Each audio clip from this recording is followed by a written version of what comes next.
Hello, hello. Welcome back to Financial Friday.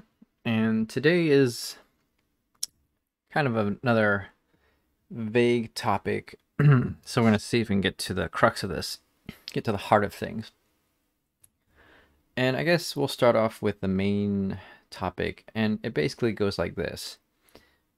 A lot of times when we see companies that are big, or we see people who are rich, basically anytime we see any sort of entity that has a lot of money, we attribute, that wealth and success to what they do correctly, right? And we say, hey, what they do must be good, right? It's working for them. There's got to be a reason for it. And especially when we think about it in the context of how capitalism is supposed to work, right? What we're taught. And capitalism, for lack of a better model, it basically, we're taught that it works in this way. Someone gets a good idea, that's a good product, right?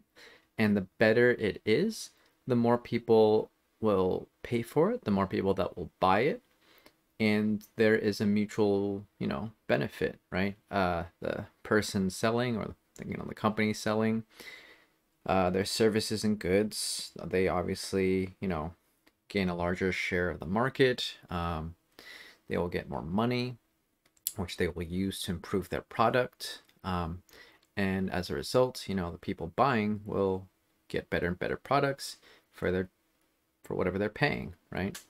So everyone wins. And then of course there's the aspect of trade. I guess I'm not really going to get into that right now, but mutually beneficial to trade. Your specialty.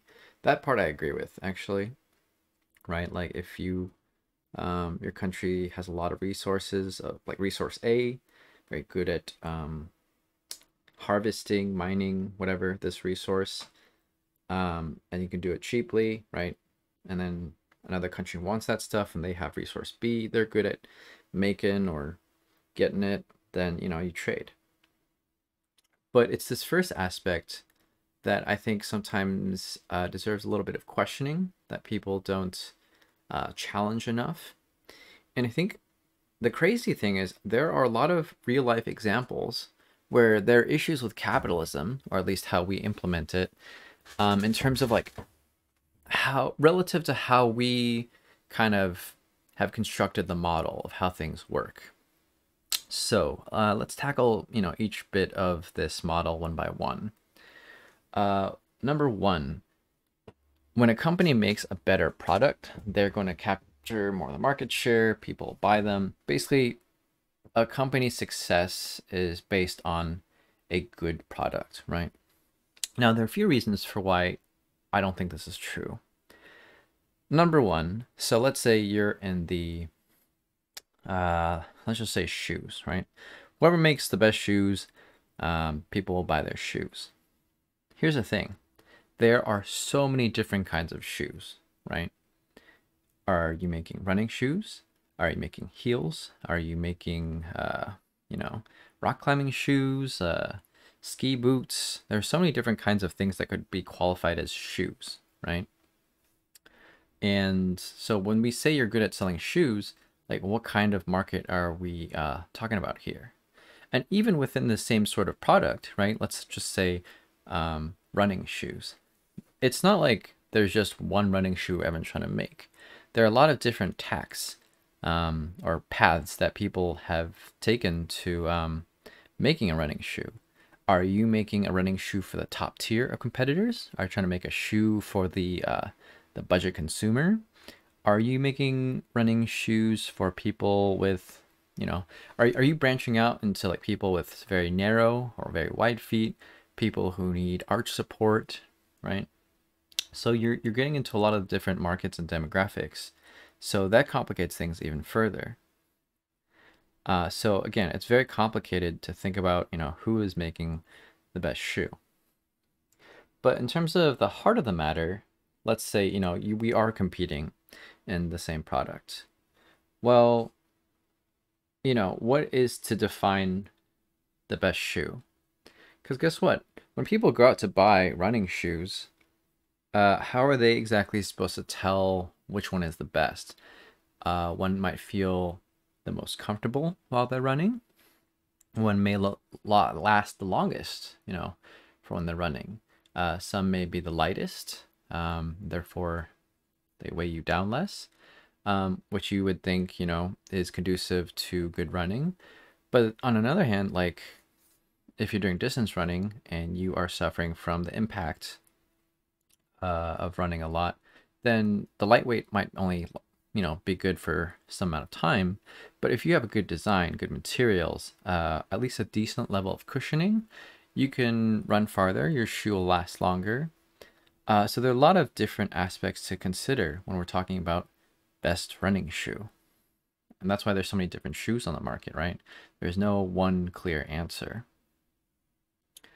And then the other thing is even if you were to have more objective measures of what is good, people won't necessarily buy it because there's a whole aspect of aesthetics. Maybe your shoe works out really well, but it looks butt ugly, and people don't buy it because, aesthetics, marketing, these are very important things as to what makes people want to buy something, right? When you go out and buy something, it's, do you want to buy it? And the human brain is not necessarily designed to be the best judge of, running performance. Wanting to buy is a lot of factors, and a big part of that is aesthetics. It's branding, it's pricing, how available it is at different stores, right? Like if I want to buy a shoe, am I going to go to Amazon, Target, the Nike store, or am I going to look and find some sort of small time local running store? If I'm just doing this and trying to make it convenient, make it fast, I'm not going to look for these small time stores. I don't know them. I do know big store names, right? I do know Nike. I do know Amazon. Do know Target. I don't know, Shoe Locker, whatever, right? So the point is, just because you have the best product does not mean it gets out there, it gets known, it gets loved, it gets bought.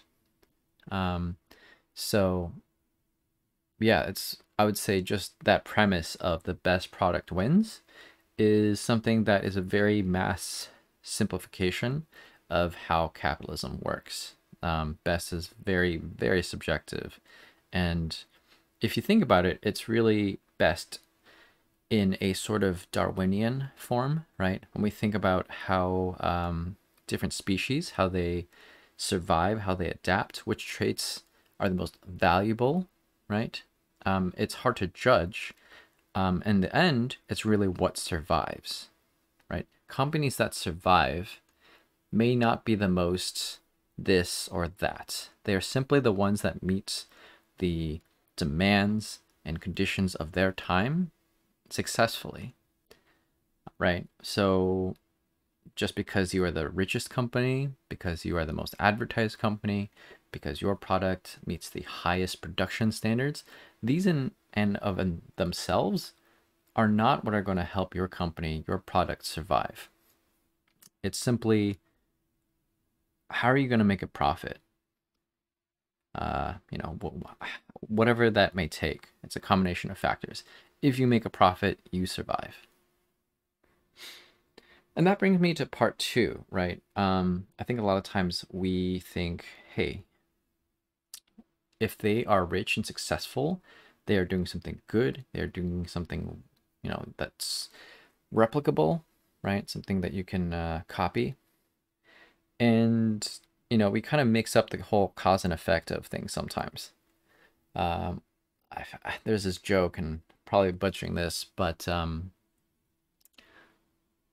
it goes something along the lines of what's the fastest way to become a millionaire? And I think the punchline is inherit, $1 billion and have poor spending habits, right? Just because you're rich does not mean you are the one, or that your decisions are systematically going to be successful and correct into generating a lot of money, right? There's also the whole thing of survivorship bias. When we hear and see these rich companies, these rich people, and what they do, when they give us advice as to how they got there, these are simply the companies and people that have survived the industry to tell us a tale. There may possibly be a lot of other people and companies that tried the same sort of pathway and failed. So we don't know the success rate necessarily when we try to do the exact same thing. And so that's something to be careful for when you listen to the advice of these rich companies and people. You have to logic it out and, to the best of your abilities anyways, judge as to how easily it is to replicate this sort of success. Okay, another thing is market share. One of the things, and this I think in particular with the modern day examples that we have, it's becoming more and more prevalent, more easier to see. So let me give an example of, let's just say Amazon, right? Amazon is a huge player in, they have a huge market share in terms of like online sales and delivery, right? Instead of going to the websites and other smaller stores that, carry certain products, increasingly people are taking to this monolith that is Amazon, where every single product from different industries are in one website, and they have low to free shipping costs and times.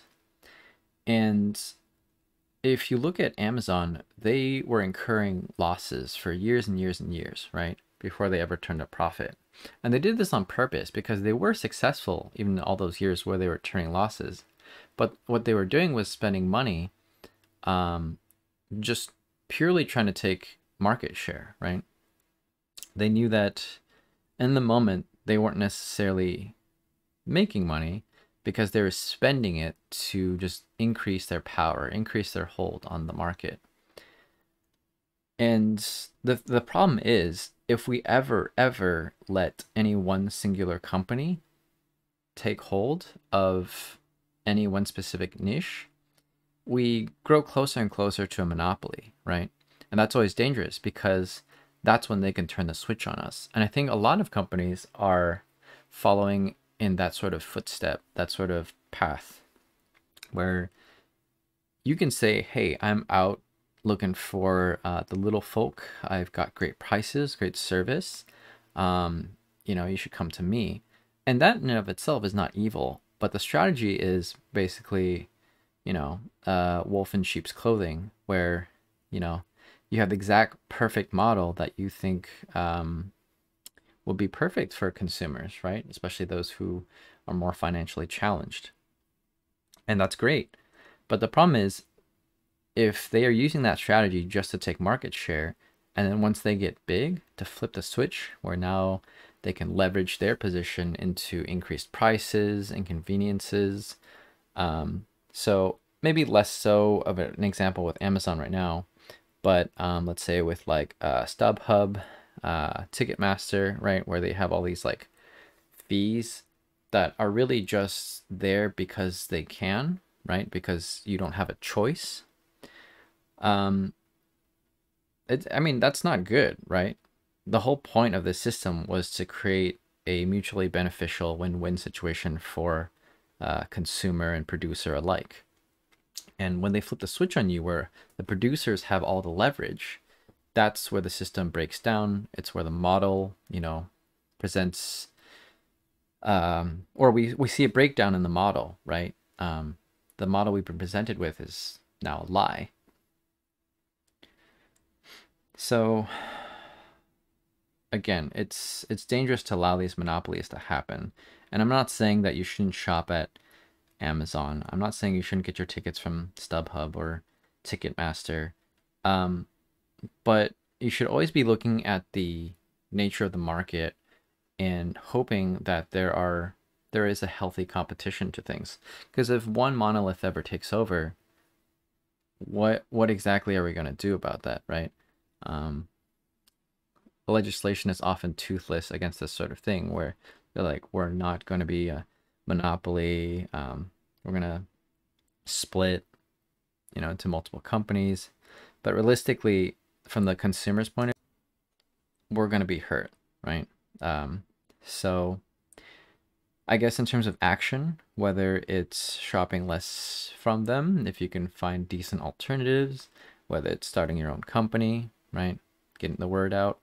I would say it's always good to have good companies, but also not let any of them become a monopoly. Whew, okay. So one, best product winning out. I would say that's a myth and it's subjective. Two, success is, you gotta attribute that correctly to where it came from, right? Some pathways to wealth and success is not something you can replicate. Three, we should never allow any successful venture become a monopoly. And oh man, what is my fourth? Do I have a fourth point here? I think we will leave it at that, just for today, anyways. But my point is, take a look at, capitalism and take a look at what they told you about capitalism and see how much of it is true. I'm not trying to like start a conspiracy theory here, but I guess, from even someone who was not a particularly successful economics major, it was soon apparent to me that when you learn these models in school, right, they're very simplistic, and if you try to apply them to real life one-to-one, you find that they soon have some glaring holes in them. Another being like, for example, consumer purchase preferences and marginal like benefit. So for example, if you buy, they always say like, for example, what is the marginal benefit of buying another Apple, right?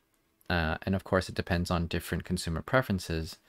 But one of the things that's kind of crazy to me is like, it's not quite that simplistic because not everyone is going out there and saying, hey, okay, well, we got 10 apples.